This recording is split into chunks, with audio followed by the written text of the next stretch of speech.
Assalamualaikum lovely students, welcome to BioFlow. Before watching this video, make sure you like, comment, share and subscribe. इस channel में आपको FSc biology के तमाम lectures मिलेंगे और ये लेक्चर्स एफएससी और एमडीकेट के प्रिपरेशन के लिए हैं। लवली स्टूडेंट्स, हम कहेंगे सेकंड लाइन ऑफ डिफेंस कब एक्टिवेट होगा। सेकंड लाइन ऑफ डिफेंस उस टाइम एक्टिवेट होगा जब माइक्रो ऑर्गेनिज्म या फिर पैथोजन डिजीज कॉजिंग एजेंट वो कहाँ पे इंटर होगा, ब्लड में इंटर होगा by breaking skin and mucus membrane. For example हमें चोट लग गई, उस वॉन्ड के जरिए, उस जख्म के जरिए जब माइक्रो ऑर्गेनिज्म इंटर होगा ब्लड में, तब जो है सेकंड लाइन ऑफ डिफेंस जो है एक्टिवेट होगा। Lovely students, second line of defence जो है नॉन स्पेसिफिक रिस्पॉन्स जनरेट करता है, सारे माइक्रो ऑर्गेनिज्म को खत्म करता है, किसी एक स्पेसिफिक माइक्रो ऑर्गेनिज्म को खत्म नहीं करता। अगर हम सेकंड लाइन ऑफ डिफेंस की कंपोनेंट्स की बात करें, जिस तरह फर्स्ट लाइन ऑफ डिफेंस के दो कंपोनेंट्स थे, स्किन और म्यूकस मेम्ब्रेन, इस तरह सेकंड लाइन ऑफ डिफेंस के भी कंपोनेंट्स हैं।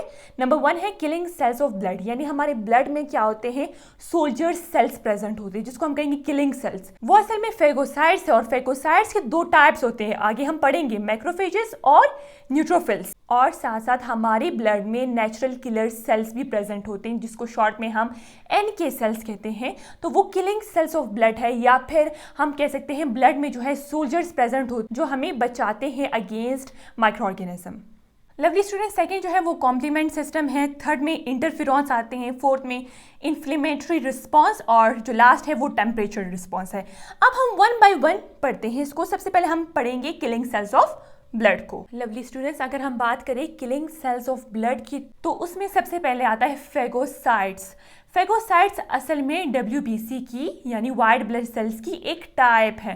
फेगोसाइट्स क्या करते हैं, फेगोसाइटोसिस का प्रोसेस करते हैं। अब ये फेगोसाइटोसिस का प्रोसेस क्या है, आप देख सकते हैं, एक जो है WBC है यानी वाइट ब्लड सेल, और ये क्या है, पैथोजन है। फॉर एग्जांपल ये है बैक्टीरिया। वाइट ब्लड सेल ने क्या किया, इस पैथोजन को इंगल्फ कर दिया यानी निगल लिया, और थोड़ी देर बाद उस पैथोजन को डिस्ट्रॉय किया। तो ये प्रोसेस क्या है, फेगोसाइटोसिस का प्रोसेस है, जिसमें WBC ने इंगल्फ किया पैथोजन को और फिर पैथोजन को डिस्ट्रॉय किया इनसाइड WBC। तो ये प्रोसेस क्या है, फेगोसाइटोसिस है।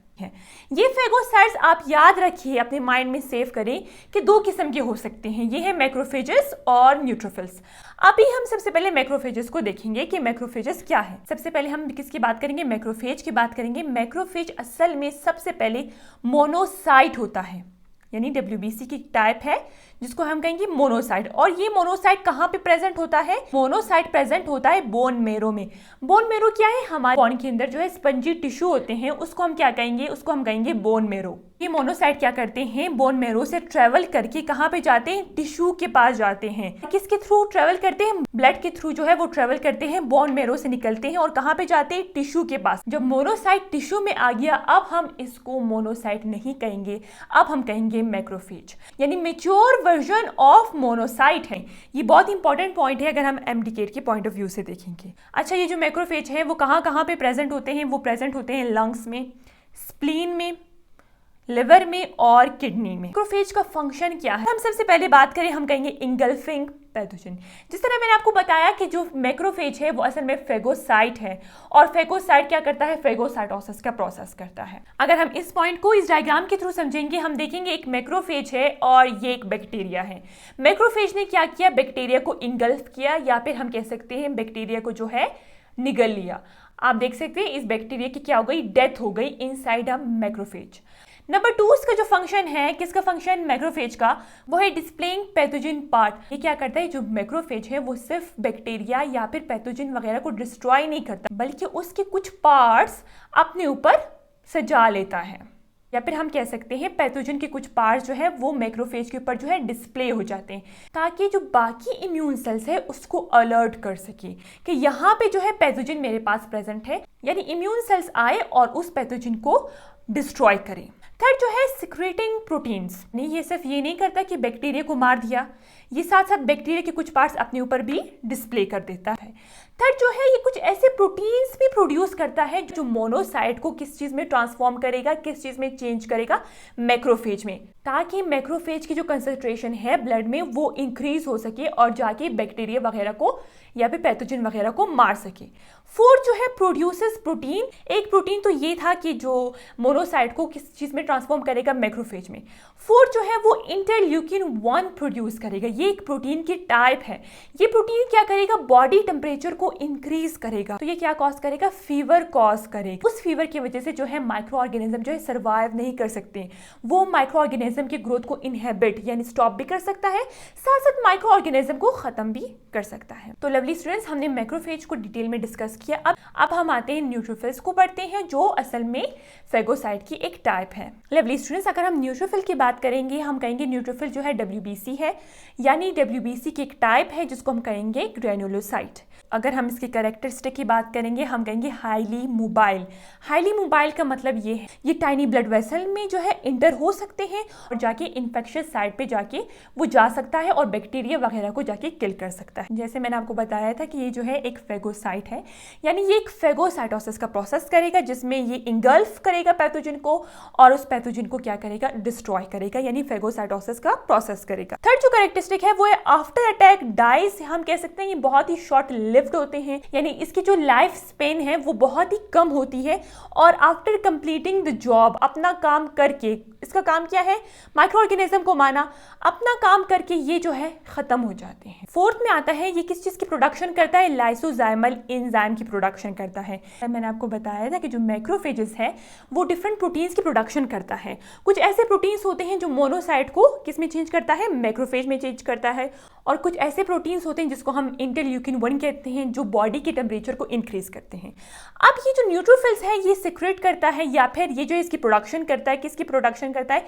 लाइसोजाइमल एंजाइम की प्रोडक्शन करता है, जो असल में एक केमिकल होता है। और लवली स्टूडेंट्स, इस केमिकल का काम क्या होता है? ये कॉज करता है इन्फ्लेमेशन, यानी स्वेलिंग जो है ये कॉज करेगा। फेगोसाइट्स कंप्लीट हो चुके हैं, मैक्रोफेज और न्यूट्रोफिल्स। अब हम नेचुरल किलर सेल्स को पढ़ते हैं।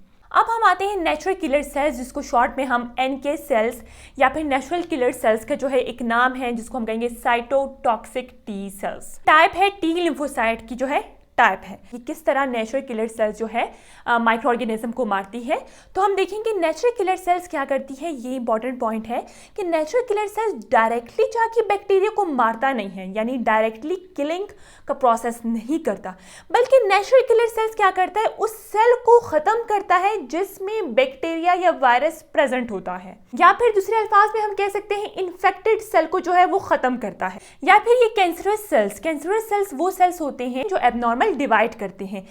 जिस तरह मैंने आपको बताया था कि जो बाकी सेल्स हैं वो स्पेशल प्रोटीन की प्रोडक्शन करता है, इसी तरह जो है नेचुरल किलर सेल भी एक स्पेशल प्रोटीन की जो है प्रोडक्शन करता है, जिसको हम कह सकते हैं परफोरेंस। परफोरेंस क्या करता है? होल क्रिएट करता है, सुराख। कहाँ पे? इन कैंसरस सेल्स में या फिर इन्फेक्टेड सेल्स में, वो सेल जिसमें बैक्टीरिया या वायरस प्रेजेंट हो। अगर हम यहाँ पे देखें, ये एक इन्फेक्टेड सेल है और आप देख सकते हैं इन्फेक्टेड सेल में क्या है? पोर्स बने हैं जिसको हम कह सकते हैं, या फिर होल्स बने हैं। तो ये किसने फॉर्म किया? ये एक प्रोटीन ने फॉर्म किया जिसको हम कहेंगे परफोरेंस। और ये परफोरेंस प्रोटीन किसने प्रोड्यूस की? नेचुरल किलर सेल्स ने प्रोड्यूस की। प्रोसेस होता है जिसमें ये होल्स फॉर्म करता है। अभी ये होल्स फॉर्म करता है, इसकी वजह से जो है सेल की डेथ हो जाती है। सेल की डेथ किस तरह हो जाती है? जब कैंसरस सेल में या इन्फेक्टेड सेल में जो है पोर्स फॉर्म होंगे, उस पोर्स के थ्रू जो है डिफरेंट फ्लूइड वगैरह जो है सेल के अंदर इंटर होगा और अल्टीमेटली सेल की जो है डेथ होगी। ब्रस्टिंग ऑफ सेल जो है कॉज होगा, यानी सेल जो है पट जाता है और सेल की डेथ हो जाती है। तो ये होल्स का काम ये होता है कि जो फ्लूइड वगैरह है वो होल्स के थ्रू इंटर होगा। सेकंड जो है ये ग्रेन्जाइम्स की प्रोडक्शन करेगा। ग्रेन्जाइम्स क्या होते हैं? असल में एंजाइम की एक टाइप है जिसको हम कहेंगे ग्रेन्जाइम्स। तो ग्रेन्जाइम्स है वो क्या करेगी? जो ये प्रोसेस है किलिंग का जो प्रोसेस है या डेथ का प्रोसेस है उसको और बढ़ाएगी। लवली स्टूडेंट्स, हमने किलिंग सेल्स ऑफ ब्लड को कंप्लीटली डिस्कस किया, जिसमें हमने फेगोसाइट्स और उसके 2 टाइप्स और नेचुरल किलर सेल्स को देख लिए। अब हम पढ़ते हैं कॉम्प्लीमेंट सिस्टम के बारे में। लवली स्टूडेंट्स, अगर हम कॉम्प्लीमेंट सिस्टम की बात करें तो कॉम्प्लीमेंट सिस्टम जो है 50 प्रोटीन्स का एक ग्रुप होता है या फिर 50 प्रोटीन्स का एक चेन होता है। और ये कौन प्रोड्यूस करता है? ये जो 50 प्रोटीन्स होते हैं वो लिवर जो है उसको प्रोड्यूस करता है। और ये 50 प्रोटीन्स जो होते हैं ब्लड में ट्रेवल करते रहते हैं, इधर उधर ट्रेवल करते रहते हैं। यहाँ पे जो चीज याद करने की है वो ये है कि ये इनएक्टिव फॉर्म में ब्लड में ट्रेवल करती है। ये प्रोटीन एक्टिव कब होंगी? ये प्रोटीन उस टाइम एक्टिव होंगे जब पैथोजन जैसे बैक्टीरिया, जैसे वायरस वो इंटर हो जाएंगे ब्लड में। फिर ये प्रोटीन्स क्या हो जाते हैं? वो जाग जाते हैं, या फिर हम कह सकते हैं वो क्या हो जाते हैं? एक्टिव हो जाते हैं। तो इस चेन ऑफ प्रोटीन में सबसे पहले एक प्रोटीन जो है वो एक्टिव होगा जब क्या होगा, पैथोजन इंटर होगा ब्लड में। ये एक प्रोटीन जो है दूसरे प्रोटीन को एक्टिव करेगी और इस तरह से एक चेन ऑफ प्रोटीन जो है वो क्या हो जाएगी, एक्टिव हो जाएगी। अब इसका फंक्शन क्या है, कॉम्प्लीमेंट सिस्टम क्या करेगी, एक्टिवेशन ऑफ फेगोसाइटिक सेल्स। जिस तरह हमने बात की थी कि ब्लड में जो है फेगोसाइटिक सेल्स होते हैं, जिसमें हमने कहा था मैक्रोफेजेस होते हैं और न्यूट्रोफिल्स होते हैं। ये जो कॉम्प्लीमेंट सिस्टम है वो इस फेगोसाइटिक सेल्स को, जिसमें न्यूट्रोफिल्स और मैक्रोफेजेस आते हैं, उसको क्या करते हैं, एक्टिवेट करते हैं। नंबर 2, ये जो है इन्फ्लेमेशन भी कॉज करता है, यानी स्वेलिंग कॉज करता है। थर्ड जो है इसका मोस्ट इंपॉर्टेंट फंक्शन ये है कि ये होल्स क्रिएट करते हैं। होल्स माइक्रोबियल मेम्ब्रेन में ये जो है होल्स क्रिएट करते हैं और उस होल्स की वजह से माइक्रोब की डेथ हो जाती है। हम बात करें, ये है बैक्टीरिया जो ग्रीन मार्कर से ड्रॉ किया है। आप देख सकते हैं बैक्टीरिया में क्या है, होल्स क्रिएट हुए हैं। लवली स्टूडेंट्स, आप देख सकते हैं जो फ्लूइड है वो इस होल्स के थ्रू जो है इनसाइड बैक्टीरियम वो इंटर हो रहा है। और आपको पता है जब फ्लूइड वगैरह बैक्टीरिया में इंटर होगा तो बैक्टीरिया में स्वेलिंग कॉज होगी और अल्टीमेटली जो है ब्रस्टिंग ऑफ सेल होगी और जिसकी वजह से जो है माइक्रोब की जो क्या हो जाएगी, डेथ हो जाएगी। अगर हम एग्जाम्पल देखें कॉम्प्लीमेंट सिस्टम की, हम कहेंगे परफोरेंस। अब ये परफोरेंस क्या है, कॉम्प्लीमेंट सिस्टम की एक प्रोटीन है और ये क्या करेगी, होल्स क्रिएट करेगी। लवली स्टूडेंट्स, अगर हम सेकंड लाइन ऑफ डिफेंस के थर्ड कंपोनेंट को देखें, 2 कंपोनेंट्स को हम डिटेल में डिस्कस कर चुके हैं। जो थर्ड कंपोनेंट है वो है इंटरफेरॉन। इंटरफेरॉन असल में एक प्रोटीन होती है और वो किससे बिलोंग करती है, एक प्रोटीन की क्लास होती है जिसको हम कहेंगे साइटोकाइंस। जो इंटरफेरॉन है वो कोई इम्यून सेल जो है इसकी प्रोडक्शन नहीं करता, बल्कि होस्ट सेल जो है इसकी प्रोडक्शन करता है। जब बॉडी में बैक्टीरिया इंटर होगा तो इंटरफेरॉन की प्रोडक्शन नहीं होगी। बॉडी में कोई फंजाई या फिर बाकी माइक्रो ऑर्गेनिज्म अगर इंटर होंगे तो कोई इंटरफेरॉन की प्रोडक्शन नहीं होगी। इंटरफेरॉन की प्रोडक्शन होस्ट सेल उस टाइम करेगी जब वायरस बॉडी में इंटर होगा। अब इस इंटरफेरॉन का फंक्शन क्या है, जो ये इंटरफेरॉन है वो इंटरफेयर करता है वायरल रेप्लिकेशन में। वायरल रेप्लिकेशन जो है एक ऐसा प्रोसेस होता है जिसमें वायरस जो है वो डिवाइड होता है और 2 वायरस फॉर्म करता है, ठीक है। और इसी तरह जो है वायरस की जो अमाउंट है या फिर वायरस की जो कंसंट्रेशन है वो बॉडी में ज़्यादा हो जाती है और वो वायरस जाके होस्ट सेल पे जाके अटैक करते हैं और होस्ट सेल को ख़त्म करते हैं। रेप्लिकेशन के प्रोसेस को जो स्टॉप करेगा वो कौन सा प्रोटीन होगा, वो इंटरफेरॉन होगा। सेकेंड फंक्शन जो है इंटरफेरॉन का क्या है, वो activation of natural killer cells. हमने कहा था हमारे ब्लड में सोल्जर सेल्स जो है प्रेजेंट है, तो ये कौन से सेल की एक्टिवेशन करेगा, नेचुरल किलर सेल की एक्टिवेशन करेगा और साथ साथ मैक्रोफेजेस की भी एक्टिवेशन करेगा, ताकि ये जो मैक्रोफेजेस है और नेचुरल किलर सेल्स है वो जाके वायरस पे अटैक करके और वायरस को खत्म कर सके। लवली स्टूडेंट्स, जो फोर्थ कंपोनेंट है सेकेंड लाइन ऑफ डिफेंस का वो है इन्फ्लेमेटरी रिस्पॉन्स। हम इन्फ्लेमेटरी रिस्पॉन्स को इस डायग्राम के थ्रू समझते हैं। पिन जब इंटर होता है इनसाइड बॉडी सेल या टिश्यू, आपको पता है माइक्रो ऑर्गेनिज्म जो है हर जगह प्रेजेंट होते हैं। अब फॉर एग्जांपल माइक्रो ऑर्गेनिज्म, अब जैसे मैंने यहाँ पे ड्रॉ किया ब्लू मार्कर से, ये बैक्टीरिया है। अब वो बैक्टीरिया वगैरह भी उस पिन के ऊपर जो है, उस पिन के सरफेस के ऊपर जो है प्रेजेंट था। एग्जाम्पल, वो पिन जो है आपकी बॉडी में जब इंटर होगा वो क्या इंटर करेगा, वो बैक्टीरिया भी इंटर करेगा जो पिन के सरफेस के ऊपर प्रेजेंट। जो डैमेज बॉडी सेल्स है या फिर डैमेज टिश्यू है वो एक केमिकल की प्रोडक्शन करेगा। अब ये केमिकल क्या करेगा, ब्लड वेसल को डायलेट करेगा या फिर वेजोडाइलेशन कॉज करेगा। लवली स्टूडेंट्स, वेजोडाइलेशन एक ऐसा प्रोसेस है जिसमें ब्लड वेसल का जो डायमीटर होता है, जो चौड़ाई होती है, वो इंक्रीज हो जाती है। आप देख सकते हैं चोट से पहले जो है ब्लड वेसल इस तरह है कुछ, और जब चोट लग जाए और जिसके थ्रू जो है बैक्टीरिया वगैरह आपकी बॉडी में इंटर हो जाता है तो वो डैमेज सेल्स जो है या फिर टिश्यू हिस्टामिन की प्रोडक्शन करता है। तो हिस्टामिन का काम क्या होता है, वेजोडाइलेशन। आप देख सकते हैं ये ब्लड वेसल कितनी चौड़ी हो गई अभी, यानी डायलेट हो गई। हम कह सकते हैं इसका जो डायमीटर है वो इंक्रीज हो गया। हिस्टामिन है ये वेजोडाइलेशन क्यों करती है, आपको पता है ब्लड वेसल के अंदर क्या होता है, ब्लड प्रेजेंट होता है और व्हाइट ब्लड सेल्स भी प्रेजेंट होता है कि ज़्यादा ब्लड जो है वो कहाँ पे फ्लो करे, इन्फेक्शन साइट पे जो है वो फ्लो करे, ताकि जो ब्लड के अंदर जो WBC है या फिर वाइट ब्लड सेल्स है वो इस बैक्टीरिया को ख़त्म करे। इस तरह मैंने आपको पहले कहा था कि वाइट ब्लड सेल जो है एक फेगोसाइटिक सेल होता है और ये फेगोसाइटोसिस के प्रोसेस के थ्रू जो है बैक्टीरिया को पहले इंगल्फ करता है, फिर बैक्टीरिया को क्या करता है, डिस्ट्रॉय करता है। जो ये हिस्टामिन होता है, हिस्टामिन का दूसरा काम इन्फ्लेमेशन का काम भी होता है। और जो ये इन्फ्लेमेटरी रिस्पॉन्स होता है वो non specific immune response generate करेगा। वो ये नहीं कहेगा कि सिर्फ ये बैक्टीरिया को मैं मारूंगा, बल्कि वो सारे पैथोजन को जो है वो डिस्ट्रॉय करेगा। स्टूडेंट्स, इसी तरह जो व्हाइट ब्लड सेल्स है यहाँ पे जो प्रेजेंट सारे बैक्टीरिया है उसको खत्म करके बॉडी को इन्फेक्शन से बचाता है। अब अब इन्फ्लेमेटरी रिस्पॉन्स के साइंस या फिर सिम्टम्स क्या हो सकते हैं? हम कहेंगे हीट, जहाँ पे चोट लगी होती है, जहाँ पे इन्फ्लेमेशन होती है, वो जगह जो है बहुत गर्म होती है या फिर वार्म होती है। सेकंड, पेन, आपको पता है दर्द होता है। थर्ड जो है वो रेडनेस, यानी वो जगह जो है सुर्ख हो जाती है।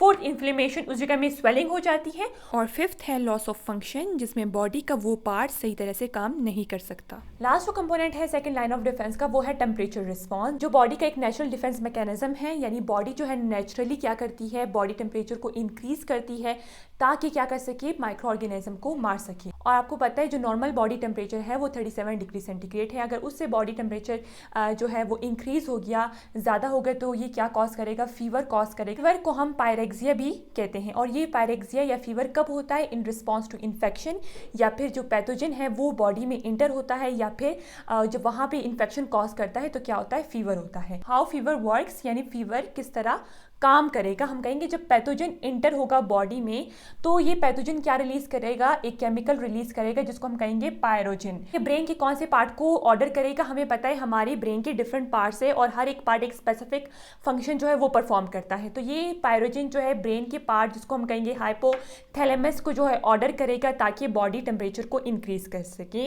ये जो हाइपोथैलेमस है वो बॉडी टेम्परेचर को इंक्रीज करने का काम करती है। जब बॉडी टेम्परेचर इंक्रीज होगा, आपको पता है माइक्रो ऑर्गेनिज्म जो है उस बॉडी टेम्परेचर में सर्वाइव नहीं कर सकते और माइक्रोब्स की क्या हो जाती है, डेथ हो जाती है। सेकंड जो है, जो WBC है वो रिलीज करते हैं कुछ एंडोजीनस पायरोजेंस। वो एंडोजीनस पायरोजन क्या करेगी, फर्दर इंक्रीज करेगी बॉडी टेम्परेचर को। जो फेगोसाइटिक सेल्स है वो हाई टेम्परेचर पे काम करती है, या फिर हम कह सकते हैं फेगोसाइटिक सेल्स जो है हाई टेम्परेचर पे बहुत अच्छा काम कर सकती है। तो एक्टिविटी ऑफ फेगोसाइटिक सेल्स जो है वो इंक्रीज हो जाएगी और बैक्टीरिया वगैरह को भी खत्म कर देगी। इफेक्ट ऑफ फीवर, अगर फीवर की इफेक्ट की बात करें, हम कहेंगे ये इनहेबिट करती है माइक्रोबियल ग्रोथ को, यानी माइक्रो ऑर्गेनिज्म की ग्रोथ को स्टॉप करती है।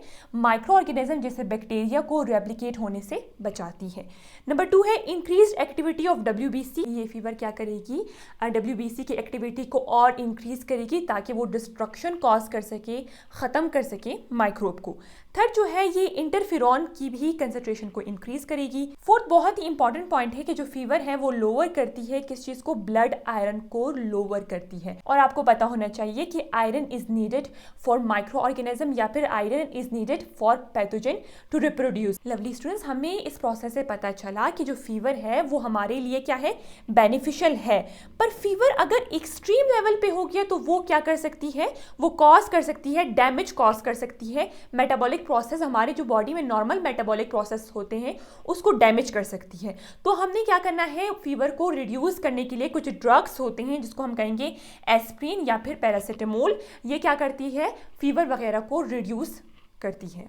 इसी के साथ साथ लवली स्टूडेंट्स, हमारा जो टॉपिक था सेकंड लाइन ऑफ डिफेंस वो कंप्लीट हो चुका है। अगर आपको ये वीडियो पसंद आई तो आपने वीडियो को लाइक ज़रूर करना है और चैनल को सब्सक्राइब करना है।